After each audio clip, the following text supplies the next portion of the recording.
Olá, amigos! Se você ama Jesus, já deixa seu like. Prepare-se para mergulhar nas profundezas do Apocalipse, onde as trombetas ressoam com um som aterrorizante que ecoa além do tempo. Dos gafanhotos do abismo aos exércitos demoníacos, cada toque traz consigo uma nova onda de terror e desespero. Pronto para encarar o julgamento final? Deixe seu like e embarque nessa jornada sombria. No mundo intrigante do Novo Testamento, há um evento que está no topo da lista de expectativas para os seguidores da fé cristã, no capítulo 9 do livro do Apocalipse. Este capítulo, também conhecido como Revelação, mergulha os leitores em uma narrativa repleta de simbolismo, pintando um quadro vívido dos últimos dias que tem fascinado e amedrontado por séculos. Aqui está uma emocionante recontagem do que torna este capítulo tão eletrizante. A quinta trombeta, os gafanhotos do abismo. Imagine uma estrela caindo dos céus, entregando a chave de um poço sombrio conhecido como o abismo. Quando essa chave é virada, uma fumaça densa emerge, liberando gafanhotos com uma ferocidade comparável à dos escorpiões. Estes gafanhotos recebem uma ordem estrita de não prejudicar a vegetação, mas atormentar aqueles que não possuem um selo divino. Suas picadas são descritas como agonizantes, semelhantes às ferroadas de escorpiões, e persistirão por 5 longos meses. A aparência desses seres é uma mistura aterradora, rostos humanos, cabelos que lembram mulheres, dentes afiados como os de leões, corpos protegidos como couraças de ferro, e o som de suas asas ecoando como o trovão de uma batalha iminente. Seu líder é o anjo do abismo, conhecido como Abaddon ou Apolion, cujos nomes significam o destruidor em hebraico e grego, respectivamente. A sexta trombeta, a libertação dos 4 anjos, de Apocalipse 9. Quando o sexto anjo ressoa sua trombeta, uma ordem ecoa do altar de ouro perante Deus, libertando 4 anjos confinados às margens do rio Eufrates. Estes anjos estão preparados para uma missão sinistra de eliminar 1/3 da humanidade. O exército que se segue é colossal, composto por 200 milhões de combatentes. Montados em cavalos com couraças de cores flamejantes, os cavaleiros exibem cabeças semelhantes às de leões, e de suas bocas jorram fogo, fumaça e enxofre.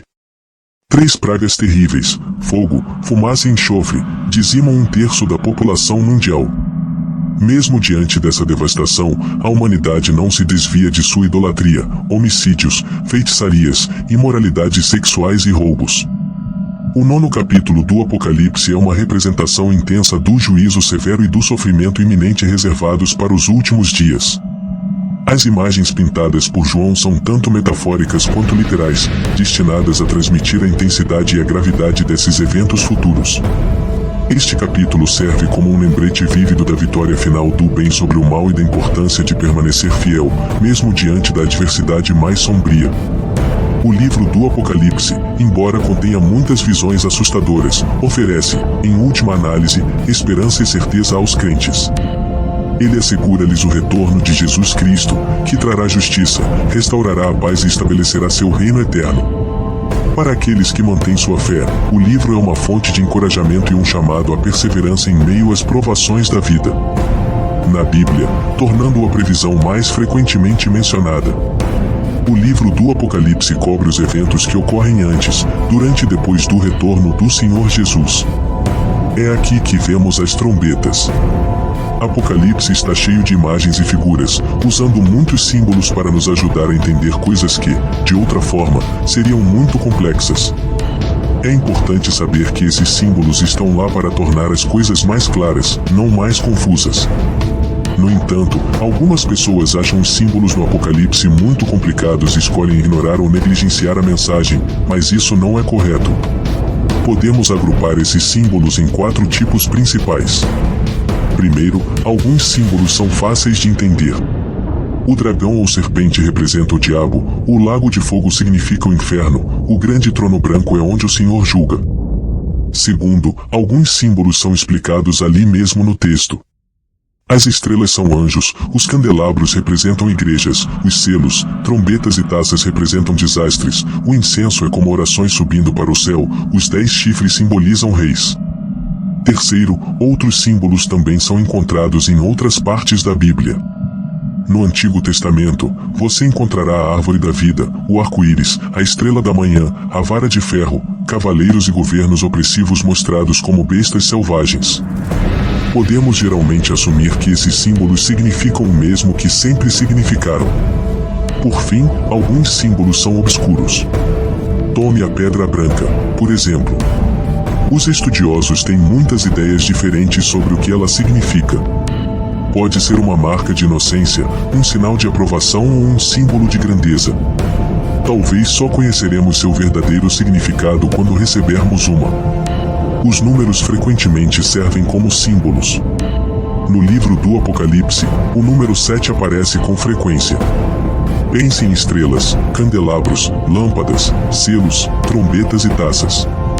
Especificamente, as 7 trombetas são mencionadas em Apocalipse, capítulo 8, versículos 6 a 19, e capítulo 11, versículos 15 a 19. Essas 7 trombetas são o que vem do 7º selo, o julgamento. Isso significa que, quando o 7º selo é aberto, ele convoca anjos que tocarão essas trombetas, Apocalipse 8, versículos 1 a 5. Os eventos anunciados por essas 7 trombetas ocorrerão durante o período da tribulação nos últimos tempos.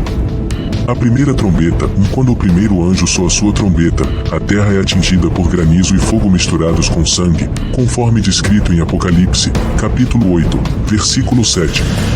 1/3 das árvores da terra é destruído por esse desastre, e toda a relva verde é queimada.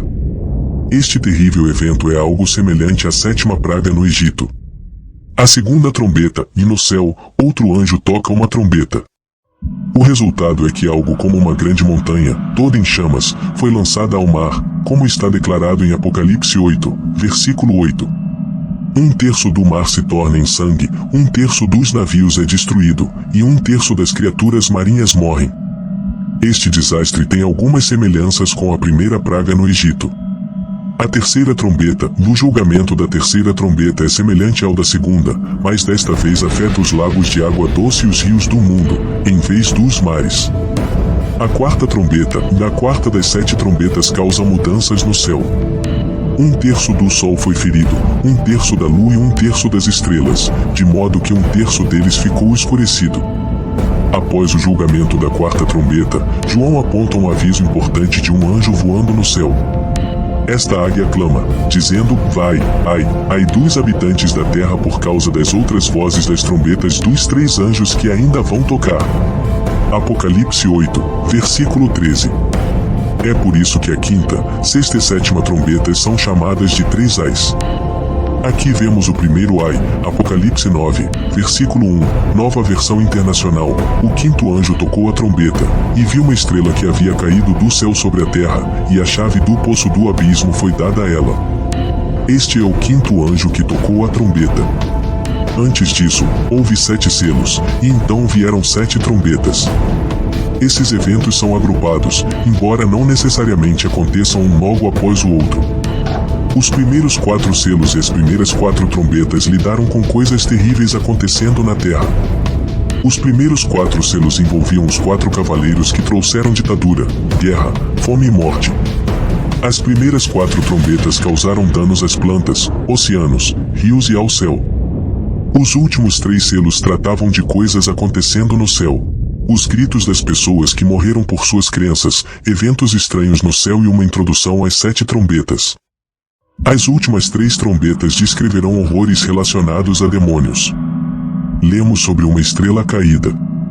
O texto claramente nos diz que essa estrela representa uma pessoa, referida como ele, não uma estrela literal. A palavra "o caída" mostra que essa pessoa já havia caído antes. Mas quem é essa estrela? Alguns acham que pode ser Nero, um anjo caído, um espírito maligno, Satanás, a palavra de Deus, um anjo bom ou até mesmo Jesus. Nesta história, a estrela é melhor entendida como um anjo. Agora, se este anjo é bom ou mau depende de como ele se conecta com o anjo do abismo, descrito em Apocalipse 9, versículo 11. Se o anjo em Apocalipse 9, versículo 1, é o mesmo que o de Apocalipse 9, versículo 11, então ele é um anjo maligno, possivelmente o próprio Satanás. Se for um anjo diferente, então pode ser um anjo bom enviado por Deus para abrir o abismo e trazer o julgamento. Ele recebeu a chave do poço do abismo. O fato de essa estrela ter caído nos leva a pensar nele como Satanás ou talvez outro anjo maligno de alta patente. No entanto, a ideia de que ele recebeu a chave nos faz reconsiderar se ele realmente é Satanás. O conceito de que Satanás reina sobre o inferno não é apoiado em outras partes da Bíblia. Em vez disso, Satanás será um prisioneiro do inferno, não seu mestre.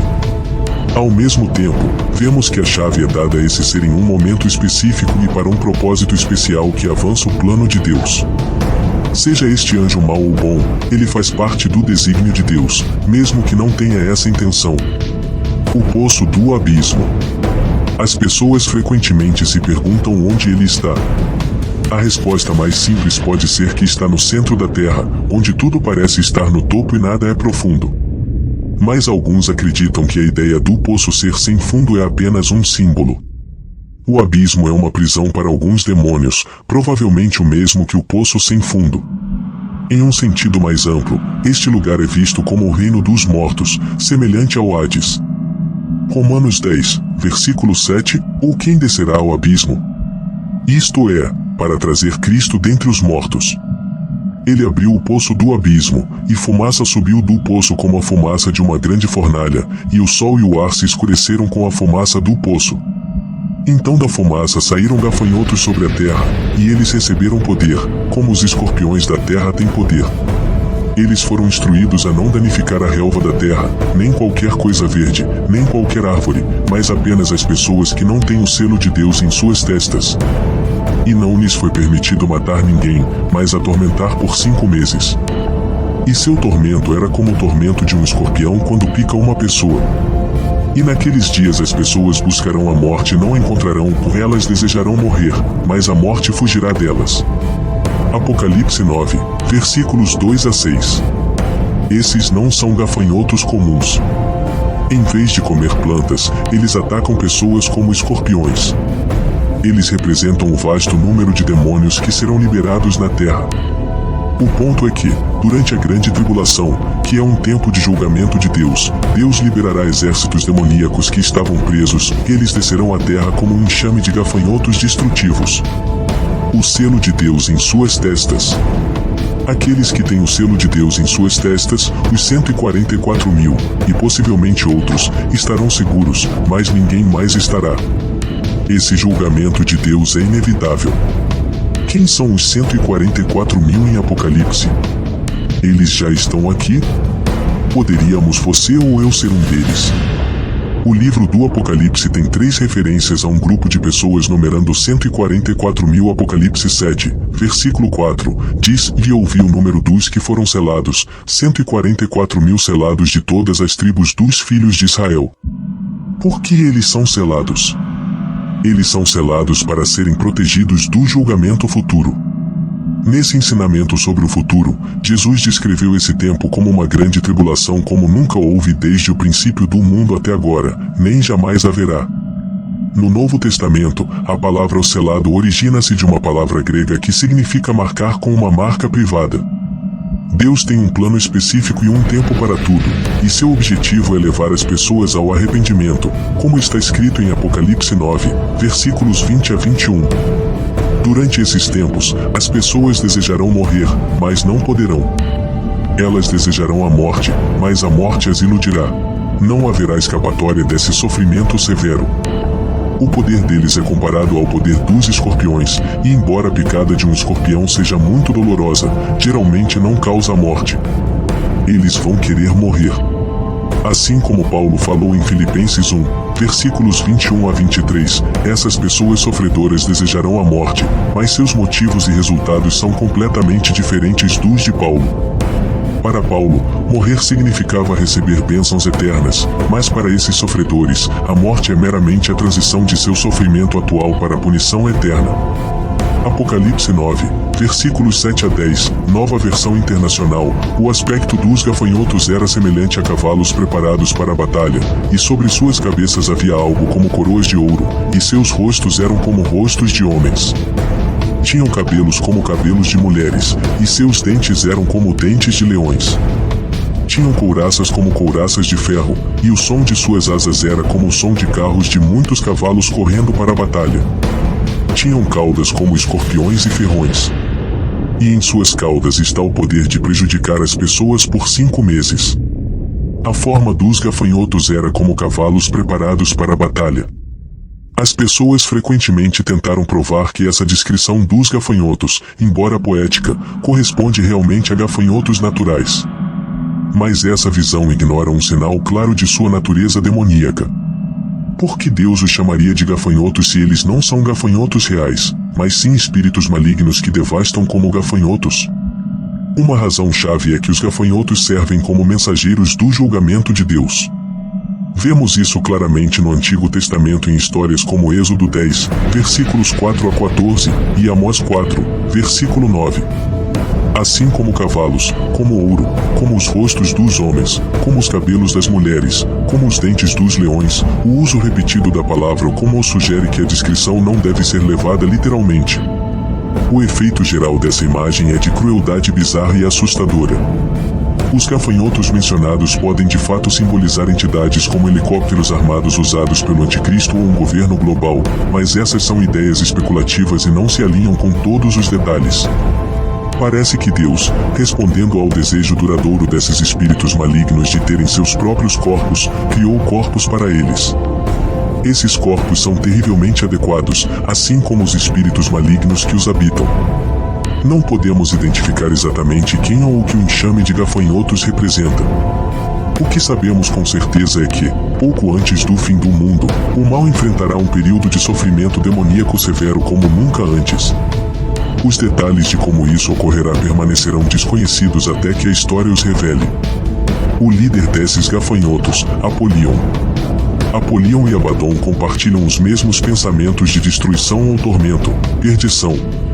Abaddon é um demônio que trabalha sob Satanás, encarregado de um abismo cheio de gafanhotos que farão sua aparição nos últimos dias. Como o Antigo Testamento e o Novo Testamento foram escritos em diferentes idiomas, a palavra para o destruidor em grego será diferente da palavra em hebraico. Isso é algo que precisamos ter em mente o tempo todo. Embora só vejamos o exemplo na segunda metade da Bíblia, em Apocalipse 9, versículo 11, 5 versículos no Antigo Testamento usam a palavra Abaddon, no Antigo Testamento, parece significar destruição. O nome Apolion é a forma grega de Abaddon, significando destruidor. Apocalipse 9, versículo 11, eles têm, como rei sobre eles, o anjo do abismo. Seu nome em hebraico é Abaddon e em grego ele tem o nome Apolion. Isso mostra que o acampamento do inimigo está organizado, com o título de rei. No livro de Daniel, encontramos o príncipe da Pérsia, que também é um demônio de alta patente. O termo rei e príncipe mostram conexões com um reino. Isso mostra claramente um reino com forças opostas a nós. Este evento marca o início do fim, durante o qual Satanás e os exércitos sob seu controle serão liberados. Ele será permitido levar aqueles que rejeitam Cristo como rei durante a purificação de toda a terra para dar lugar a um novo céu e a uma nova terra. O nome Abaddon aparece em algumas versões do Antigo Testamento. João está fazendo uma declaração espiritual e política usada no livro do Apocalipse ao se referir tanto a Abaddon, em hebraico, quanto a Apolion, em grego. Juntos, os selos, trombetas e taças dos últimos tempos compõem o grande dia da ira de Deus e servem para julgar o reino do anticristo da maldade. O Abaddon e o Apolion do Apocalipse são demônios reais que um dia infligirão dor real às pessoas durante o verdadeiro julgamento de Deus. Abaddon era um lugar dos mortos no Antigo Testamento, Jó 31, versículo 12, que é regularmente associado à morte e ao reino dos mortos. Está associado ao abismo e aos rolos do Mar Morto. Portanto, é equivalente ao Hades, o reino dos mortos, às vezes personificado sobre o qual Deus e Cristo têm controle absoluto. Aqui, o controle é temporariamente atribuído a um anjo maligno que parece ter sido aprisionado com os outros espíritos do abismo. João pode estar adaptando o título ligeiramente para fazer seu ponto. Assim, muitos sugerem que este título também é destinado a zombar de Apolo, o deus arqueiro, um dos cujos emblemas era o gafanhoto. Isso nos informa que o objetivo do mal, que é o chefe de Abaddon, está contra nós. João 10, versículo 10, o ladrão vem apenas para roubar, matar e destruir. Eu vim para que tenham vida e a tenham em abundância, até transbordar completamente. Com o abismo aberto e a fumaça subindo, João vê Abaddon e seus gafanhotos. Como os gafanhotos foram instruídos a não prejudicar a grama, nenhuma planta verde ou árvore, nem as pessoas que têm o selo de Deus em suas testas, podemos deduzir que esses gafanhotos representam algo simbólico. Os gafanhotos verdadeiros se alimentam de vegetação, incluindo árvores, grama e plantas. Os gafanhotos são simbólicos, e os gafanhotos são usados como símbolo no Antigo Testamento. Note que o som do gafanhoto lembra um exército poderoso se aproximando da nação. O tormento dos gafanhotos é permitido por 5 meses. A vida útil dos gafanhotos é de 5 meses, e a estação durante a qual os gafanhotos normalmente atacam também abrange 5 meses. Isso parece ser o motivo para usar esse número de meses para a duração do tormento. A angústia e a agonia não durarão apenas alguns dias, mas enquanto os gafanhotos continuarem a existir no mundo. A única maneira de acabar com esse ataque pelos gafanhotos de Abaddon é para os atacantes terminarem de causar sua destruição. O tormento é tão excruciante que é comparável ao veneno de um escorpião, e o sofrimento será tão intenso que as pessoas desejarão estar mortas. Elas buscarão a morte, mas não a encontrarão. É claro e consistente na Bíblia que os demônios existem por são entidades que se opõem à supremacia de Deus.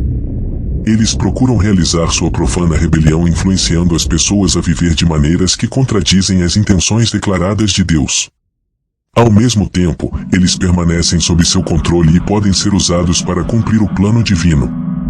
Os cristãos devem se submeter a Deus e resistir às investidas de Satanás e de seus servos. Como resultado, precisamos entender a verdade fundamental das Escrituras sobre o comportamento dos demônios e seus métodos de influência. Tendo tomado consciência do trabalho dos demônios, somos ordenados a tomar posição em Cristo e nos opor a Ele, quer como indivíduos, corporações ou estruturas sociais. Agora, esses demônios têm livre-arbítrio sobre a terra. Os demônios procuram nos afastar de Deus promovendo o pecado, induzindo tentações, atormentando e nos assustando. Como seus homólogos, a natureza de um demônio é espiritual, imutável e imortal. Os demônios não são oniscientes, e seu poder é limitado ao que Deus permite. Jesus Cristo veio à Terra para libertar aqueles oprimidos pelo poder dos demônios. Agora, esses demônios são liberados, embora com limites, Deus esteja em última instância no controle. Nosso Pai nos céus não é o destruidor, mas foi Deus quem trouxe essa destruição como parte de seu justo julgamento. Embora Satanás seja maléfico e poderoso, ele não é todo-poderoso. Abaddon não tem poder completo sobre os demônios do inferno, aqueles gafanhotos emergindo do abismo. Mesmo neste caso, os gafanhotos só podem torturar suas vítimas, eles não podem realmente matá-las. Quem os contém? Mesmo em seu estado mais virulento, o destruidor não pode escapar do controle de Deus. Apocalipse 9, versículos 12 a 15, nova versão padrão americana. O primeiro ai passou, e eis que ainda 2 ais estão por vir após essas coisas. Então o 6º anjo tocou a trombeta, e ouvi uma voz dos 4 chifres do altar de ouro que está diante de Deus, dizendo ao 6º anjo que tinha a trombeta: solte os 4 anjos que estão amarrados no grande rio Eufrates. E os 4 anjos, que haviam sido preparados para a hora, o dia, o mês e o ano, foram soltos para matar 1/3 da humanidade. Os 4 anjos no rio Eufrates. Esse dia será um dia de ira. Será um dia de agonia e angústia. Será um dia de tribulação e devastação. Será um dia de escuridão e tristeza. Será um dia de nuvens e escuridão. Será um dia de juízo e retribuição. Os eventos descritos no Apocalipse são intensos e carregados de simbolismo, e é crucial interpretá-los com cuidado e discernimento. Essas passagens oferecem uma visão profunda do conflito espiritual entre o bem e o mal, e da vitória final de Deus sobre as forças das trevas. A compreensão desses temas pode fortalecer nossa fé e preparar-nos para os desafios espirituais que enfrentamos em nossas próprias vidas. Dia da trombeta e do grito de batalha. Este evento acontece no rio Eufrates. O Eufrates é um rio significativo mencionado na Bíblia. É conhecido como um lugar onde a civilização humana começou e sempre foi visto como um símbolo de vida e limites. Quando Eufrates é mencionado no livro do Apocalipse, ele assume um novo significado. Torna-se um símbolo-chave nos eventos que a Bíblia prevê que acontecerão no futuro. Esta parte da Bíblia é fascinante e um pouco assustadora. Ela mostra um tempo em que Deus intervém em um mundo normal que conhecemos e encontra o mundo espiritual de uma maneira grande, levando a efeitos sérios para todas as pessoas. O propósito de liberar esses anjos é causar grande destruição, pois eles têm permissão para matar 1/3 da humanidade. Mas a pergunta é por que Deus permitiria a morte de 1/3 da humanidade? Não há uma relação necessária entre esses 4 anjos e os 4 anjos mencionados em Apocalipse 7, versículo 1. Eles poderiam ser os mesmos 4 anjos, mas também é possível que não sejam. Seja quem forem, eles estão preparados para a hora, o dia, o mês e o ano da liberação deste julgamento. Lemos, e eles foram libertados. Isso pressupõe que esses são anjos malignos. Embora isso possa não ser o caso, é provável que sejam anjos malignos. Apesar de tudo, eles são instrumentos do propósito divino. Os gafanhotos demoníacos descritos anteriormente em Apocalipse eram capazes apenas de causar estragos nos humanos. No entanto, esses 4 anjos possuem o poder de executar um massacre em uma escala sem precedentes.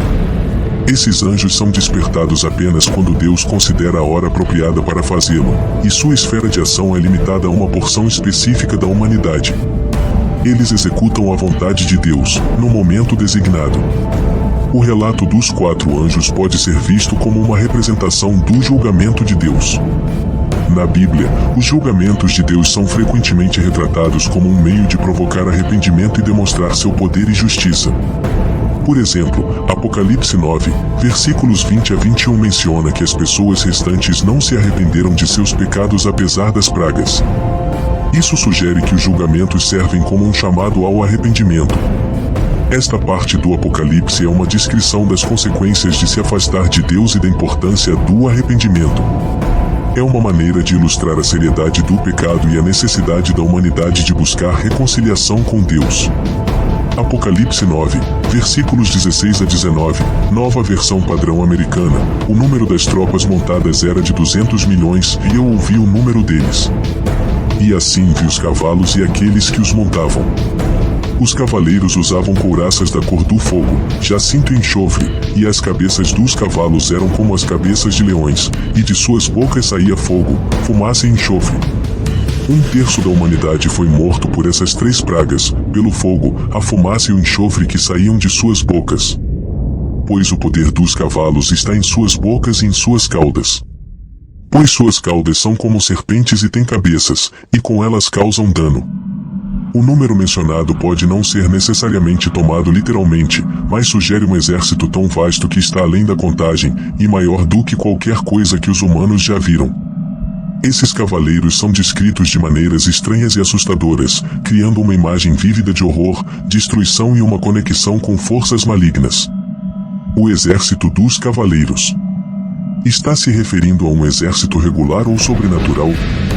Estamos falando de um exército composto por humanos ou demônios? Se este trecho descreve um exército regular de humanos, então a descrição estranha poderia ser sobre guerra moderna avançada.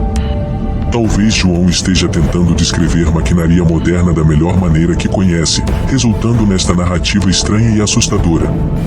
No entanto, nenhum exército humano dessa magnitude já existiu. O número total de todos os exércitos, de ambos os lados, no auge da Segunda Guerra Mundial foi de apenas 70 milhões. Em 1965, a China afirmou ter um exército e milícia de 200 milhões, mas muitos duvidaram. Seria mais seguro pensar nisso como um exército literal de 200 milhões, mas um que é demoníaco, invadindo a Terra.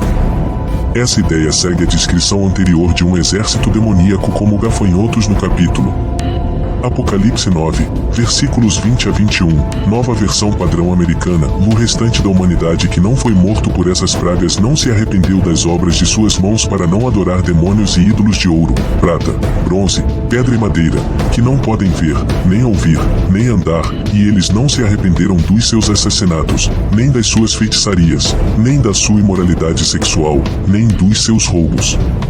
Geralmente, as pessoas não mostraram arrependimento ou mudança em seus caminhos, mesmo diante de muitos sinais claros e poderosos. Elas não deveriam adorar demônios ou ídolos, mas as pessoas continuaram a adorar ídolos como se nada tivesse mudado. Elas continuaram a adorar demônios, quer percebessem ou não. É surpreendente ver como as coisas parecem retornar ao que as pessoas consideram normal depois de um grande desastre, como um terremoto. Rapidamente esquecemos as lições que Deus nos ensina, mesmo aquelas que vêm com seus julgamentos. E as pessoas não se afastaram de seus assassinatos, uso de magia, comportamentos imorais ou roubos. Esta lista de transgressões é uma forte crítica aos nossos tempos. De fato, nosso mundo moderno está cheio de assassinos, uso de drogas associado à magia, comportamentos imorais e roubos. Aqueles que escaparão deste julgamento. O uso de selos era comum em contextos oficiais. Por exemplo, um centurião romano colocaria um selo em um documento destinado apenas à revisão de seu superior. Se os selos fossem violados, o destinatário da carta saberia que a carta tinha sido alterada ou lida por alguém que não fosse a pessoa que originalmente a selou. Vemos o selo de Deus no livro do Apocalipse. O livro do Apocalipse, cheio de visões e mensagens misteriosas, nos apresenta a ideia do selo de Deus de uma maneira muito especial e significativa. O selo de Deus serve como uma marca distintiva, significando que Deus está protegendo certos indivíduos que são seus verdadeiros seguidores. Este selo é mencionado nas visões do Apocalipse, especialmente durante os eventos tumultuosos e sombrios. É importante saber que este selo não é uma marca física, é mais como um distintivo espiritual, uma forma de mostrar quem está verdadeiramente conectado a Deus e sob sua proteção.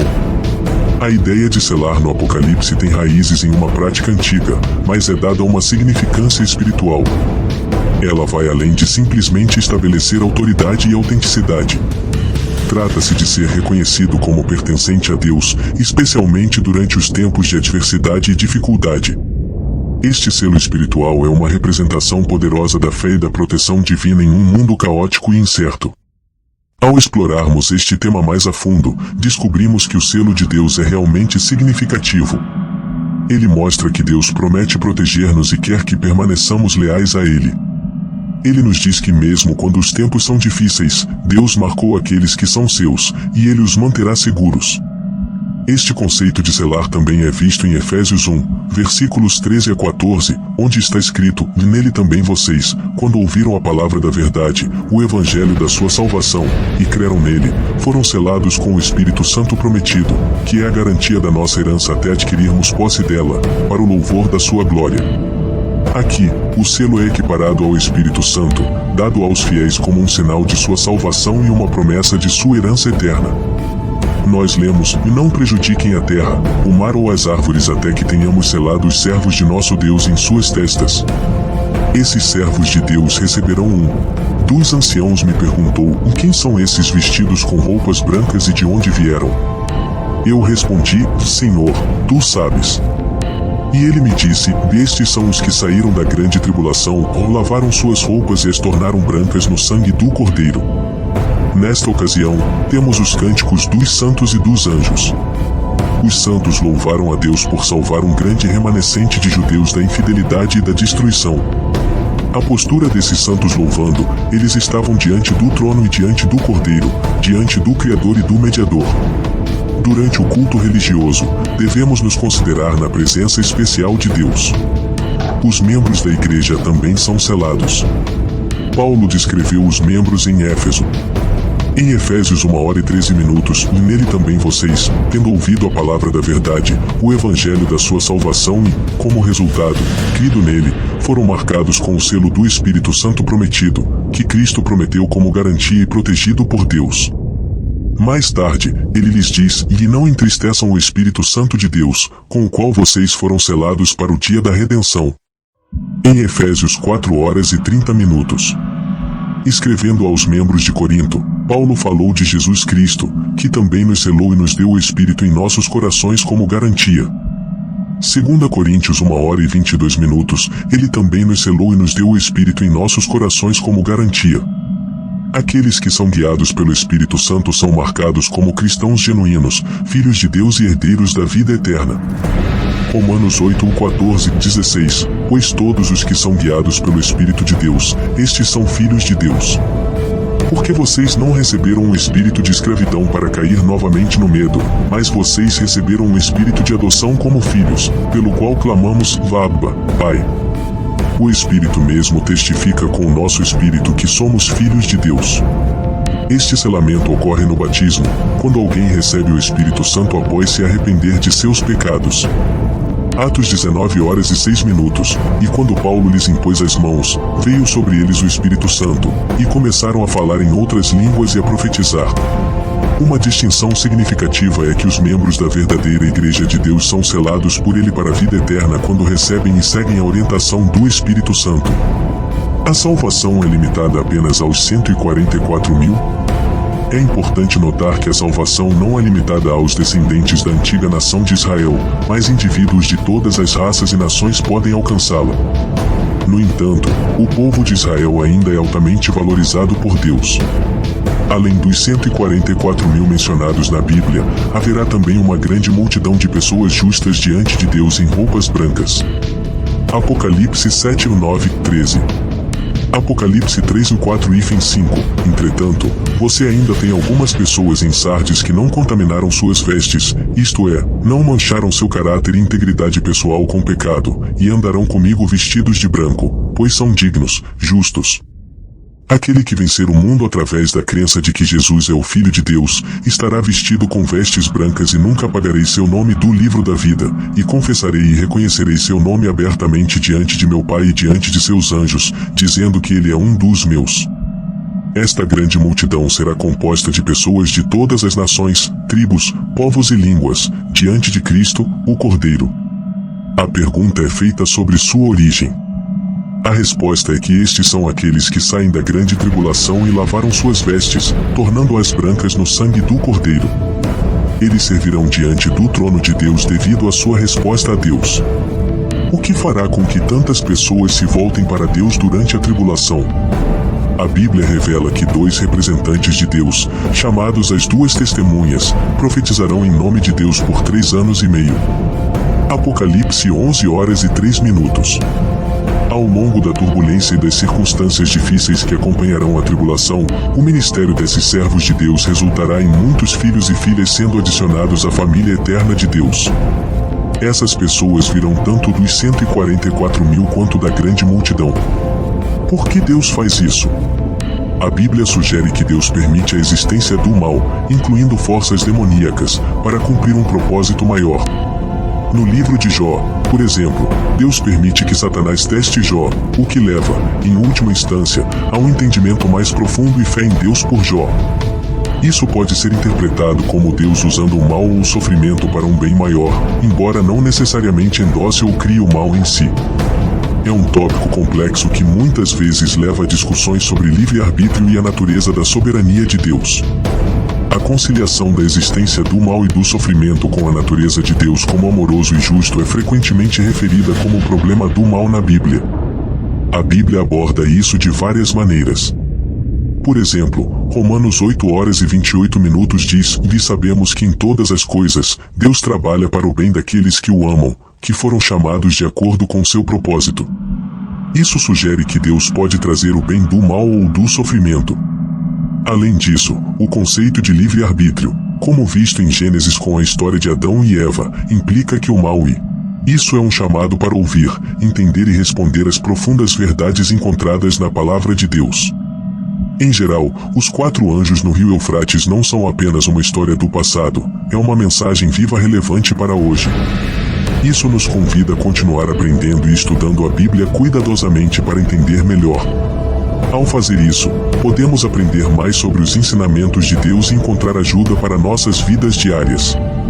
Vamos estar ansiosos e abertos para aprender mais e fortalecer nossa fé. A China tem um papel nos tempos finais? Muitas pessoas que estudam as profecias bíblicas pensam que uma seção em Apocalipse 16, versículos 12 a 16 pode estar falando sobre a China nos últimos dias. Esta parte da Bíblia descreve uma batalha enorme e importante chamada Batalha do Armagedon. Ela ocorre no final de um período difícil chamado Tribulação, seguindo o sexto julgamento. Nesse ponto, o rio Eufrates secará. Isso permitirá que os reis do Oriente atravessem o rio seco para invadir o Oriente Próximo e avançar em direção a Israel. É a frase "os reis do Oriente" o que faz muitas pessoas pensarem na China. Elas acreditam que o exército chinês, ou um grupo liderado pela China, aproveitará essa chance para mover-se rapidamente em direção ao oeste para se unir às forças do Anticristo. Nos tempos finais, muitas nações tentarão a sorte na conquista. No final, a luta delas será contra Deus. A tribulação será um momento tumultuado de guerra, desastres e julgamento divino, mas Deus tem tudo sob controle, como assegurado em Salmo 2, versículos 2 a 6. Salmo 2, versículos 2 a 6. Os reis da terra se levantam, e os príncipes juntos conspiram contra o Senhor e contra o seu ungido, dizendo: vamos quebrar suas correntes e jogar fora seus grilhões. Aquele que está sentado nos céus ri, o Senhor zomba deles. Então ele fala com eles em sua ira e os aterroriza em sua fúria, dizendo: mas quanto a mim, eu instalei meu rei em Sião, minha montanha santa. E aí, gostou do vídeo? Se você curtiu essa jornada pelo capítulo mais assustador do Apocalipse, não se esqueça de deixar aquele like poderoso e se inscrever no canal. Ative o sininho para não perder nenhum dos nossos próximos vídeos sobre os mistérios e maravilhas da Bíblia. Compartilhe com seus amigos e familiares para que mais pessoas possam embarcar nessa aventura conosco. Obrigado por assistir e até a próxima.